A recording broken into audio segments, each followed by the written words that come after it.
Hello, welcome to week 14. 14 weeks to go till the Boulderthon, either half or full if you are watching this. And basically, in my experience as a coach and as an athlete, it is extremely difficult to dial in super intensely and super hardcore for 16 whole weeks. So I really hope you're keeping it light, you're keeping it fun, you're getting the work in, but you're not so strict, so dialed in. You're still having fun with it. I hope ever if you ever do. But so anyways, that's basically these videos. The first 4 weeks are just going to be nice and short, sweet and short. Don't put too much effort, thought, time into it. We're just getting out there. We're setting a foundation for the training to come, because you can't be, and I've made these mistakes. You can't be all out efforting 16 weeks out. So we're in the building phase. We have a long time to go. So my lesson there is to pace yourself. All right. So key thing here this week, I want you guys to really make sure you're doing the full warm up. So that means you're either running like 2 to 4 miles depending on your full mileage. Before dynamic stretches, drills, strides, and possibly a couple tempos before you start the workout. Okay, so don't skip stretches, don't skip drills, don't skip strides, don't skip strides, don't skip strides, don't skip strides. Those are important. So, if you were a lifelong runner and you ran in high school, you did strides like basically every single day to develop your speed. Maybe to set the tone, your muscle tone for the next day, for if you're having a hard workout the next day. But strides will compound, drills will compound, and they will help you in the long run. So make sure you're doing those. That is my key for today.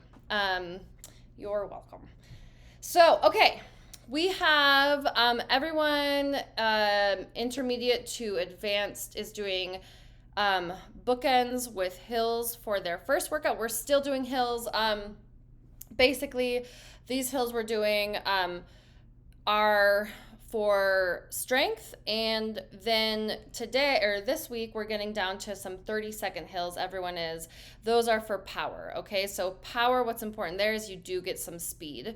So that means I want you guys to do a long recovery before that 30-second speed hill, so that you can generate some power on that. Okay, so anyways, you either have, let's go through the Tuesday workout. You either have a 1K at the beginning and end, or a 1600 at the beginning and end. All right. Once again, the beginning, warm up, add volume, feel your race pace. Some of you who are doing a half, we're not necessarily getting right into half. You might be doing marathon pace. That's not a typo. That's actually on purpose. Because I don't want it to be that hard. That first one, I want you to be warming up, getting a sense of pace. And then take your time, jog. I want that to be on flat. Take your time, jog to the hill, and then you either have 3 sets or 2 sets of a 3-minute hill, a 90-second hill, and a 30-second hill. So the 3-minute hill, I don't want you to redline this one, okay? I just ran the course. I literally, true story, I was like, race director, I am going to run 26.2 miles for you this week, and I am going to get a detailed course description. We were going to do some filming on it, but then once I got there, I was like, oh yeah, I'm not running I can't run 26.2 right now. And it was like, so anyways, I ran like 1 mile, but snippets of the course, drove the whole course. So anyways, there's no 3-minute long steep uphills. There is some If you guys live in Boulder, you're coming up you're coming up Niwot west for about 2 miles. So from whatever that road is, I don't remember the name of it, to the other road that I don't remember the name of, 2 mile stretch in the middle of the race. So basically, there are long hills, but they're not steep. There are short, spiky hills too, though. The like rollers from on the dirt road in the res. So we're getting you prepared for all of them. We're getting you strong. We'll do some tempos coming up on hilly courses, but here you're gonna do a 3-minute hill strength RPE of 6. Whatever I wrote, do an RPE of 6. Back off. Like seriously, back off.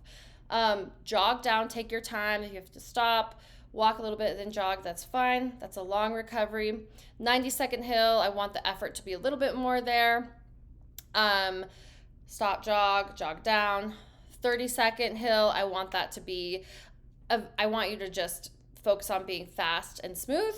Maybe like an RPE of 9 for that 30 seconds, really intentional, really focused. And then, so you're either doing 2 sets or 3, so it's 3, 90, 30, 3, 90, 30, 3, 90, 30. Take some recovery. Now we're going to do either a 1K or a 1600 at the end. So that is going to be practicing running that threshold pace or that race pace, whatever your thing says, on those tired legs after the hills. Muscles should be activated. So see how you feel. Sometimes people run really well after hills on the flat, and sometimes if they're not in that great a shape, it's going to be a little bit harder. So that's the first workout. All right. So once again, we're setting you guys up for some more race specific hilly tempos so that you can execute a hilly tempo later on strongly. All right. Strength, power today. And then let's see. For the second workout, we're doing a broken tempo, either 8 1Ks or 10 1Ks with 60 seconds recovery. Try to stay true to that recovery. You can either look at your VDOT or you can go by RPE 6 to 7. Start conservative, work into it, especially if you have 10. It shouldn't be that hard of a workout. Once again, RPE 6 or 7. I don't want you going that hard. I want you being more consistent. So those are the 2 workouts. Wear your fast shoes. Don't be wearing your clod hoppers. Sometimes I talk to athletes and they're like, so what shoes were you wearing? And they're like, I was wearing my Hoka Bondis. And I was like, for your tempo, you were wearing your Hoka Bondis? All right, so put your fast shoes on. Let's get practice running fast, getting some turnover, feeling good. It's not cheating nowadays, so just go ahead and do it. And that is it for week 14. I will see you late next Sunday because I am a procrastinator.